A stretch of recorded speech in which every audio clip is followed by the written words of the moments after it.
अच्छा होगा अगर मेरी सीनियर मेरी भाभी बनेगी। हट तू भी ना, चल घर। आशमा घर जाकर संतोष को सब बता देती है और संतोष इंदर के साथ अगले ही दिन उमा के घर प्रेम का रिश्ता लेकर पहुंच जाती है। प्रेम और उसका घर उमा के घर वालों को पसंद आ जाता है और उनके नास्तिक होने के बारे में बिना जाने वो लोग उमा और प्रेम का रिश्ता तय कर देते हैं। 2 महीने बाद लगन आते ही उन दोनों की शादी हो जाती है। शादी होकर उमा प्रेम के घर आ जाती है। अब तो खुश हो ना तुम, तुम्हारा हाथ बटाने के लिए बहू जो आ गई है। हाँ जी बिल्कुल। संतोष के घर का माहौल खुशमयी हो जाता है।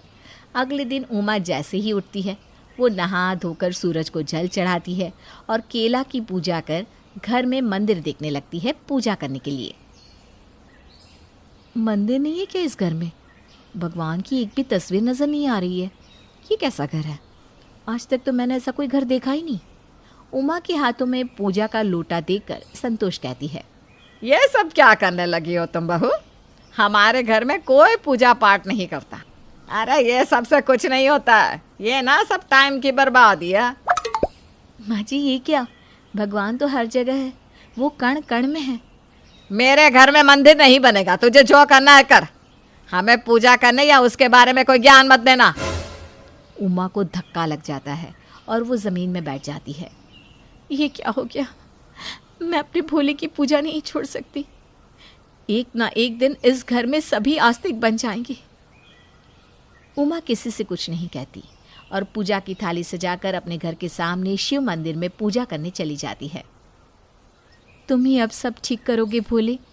मेरे परिवार की रक्षा करना, इन लोगों को सद्बुद्धि देना। पूजा करके जैसे ही उमा घर लौटती है प्रेम उसे देख लेता है और कहता है, ये सब क्या है उमा? सबसे पहले सुबह सुबह तुम मंदिर चली गई। ये सब मुझे ज़रा भी पसंद नहीं है। मैं भगवान को नहीं मानता। तुम्हें भी पूजा करने की ज़रूरत नहीं है। इन सब वहम से जितना दूर रहोगी उतना अच्छा है। सुबह सुबह मेरा मूड ख़राब कर दिया तुमने। प्रेम उमा को सुनाकर चला जाता है। आशमा उमा से कहती है, भाभी, मेरी प्यारी भाभी, आपको इतना अच्छा परिवार मिला है, इतना प्यार करने वाला पति मिला है। इन सबको एंजॉय करो ना। इस पूजा पाठ के चक्कर में पड़कर खुद का नुकसान क्यों कर रही हो? इस पूजा पाठ ने ही मुझे तुम्हारे भैया से मिलवाया। मैंने 16 सोमवार बहुत मन से किए थे। उसी के आशीर्वाद के रूप में भोले बाबा ने मुझे तुम्हारे भैया को पति के रूप में दिया। सच में ऐसा होता है क्या भाभी? जो चाहो वो मिल जाता है क्या? हाँ बिल्कुल। तुम एक बार मेरे भोले में आस्था रखकर तो देखो, तुम्हें भी तुम्हारा मन चाहा वर मिल जाएगा। उमा की बातें सुनकर आशमा के मन में भी आस्था जाग उठती है। प्रेम के डर से उमा सुबह 5 बजे ही नहा धोकर शिव मंदिर के लिए निकल जाती है और दिन भर ओम नमः शिवाय के जाप करती रहती है। दिन बीतने लगते हैं। सब कुछ अच्छा चल रहा था। एक रोज़ आशमा उमा से कहती है, भाभी, मैं भी ना 16 सोमवार करना चाहती हूँ। मुझे शिव जी मेरे पसंद का वर देंगे ना? हाँ हाँ बिल्कुल, कल ही सोमवार है। तुम सुबह मेरे साथ मंदिर चलना, मैं पूजा की सारी तैयारी कर लूँगी। थैंक यू भाभी। अगले दिन उमा सारी तैयारी कर लेती है और आशमा भी उमा के साथ शिव मंदिर जाकर पूजा करती है और पूरे दिन व्रत करती है।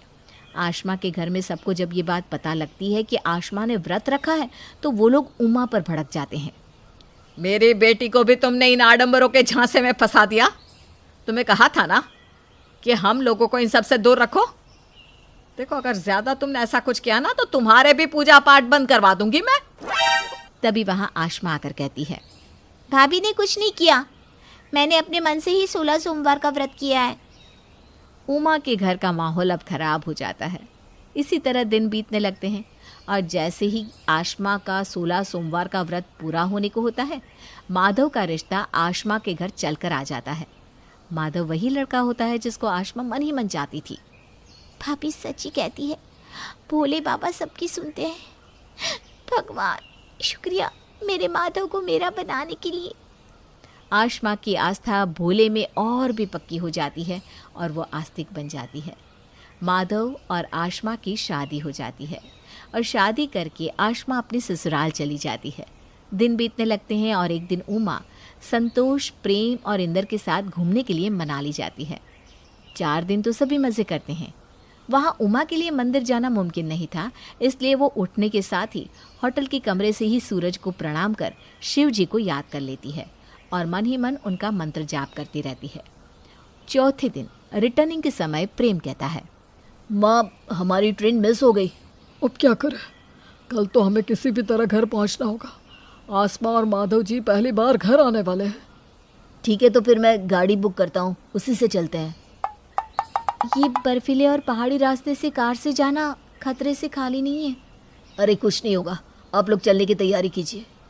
प्रेम गाड़ी बुक करता है और चारों गाड़ी में बैठकर अपने घर के लिए निकल जाते हैं। उमा निरंतर ओम नमः शिवाय का जाप करती जाती है। मेरे परिवार की रक्षा करना भोलेनाथ, हमें सुरक्षित घर पहुंचा देना।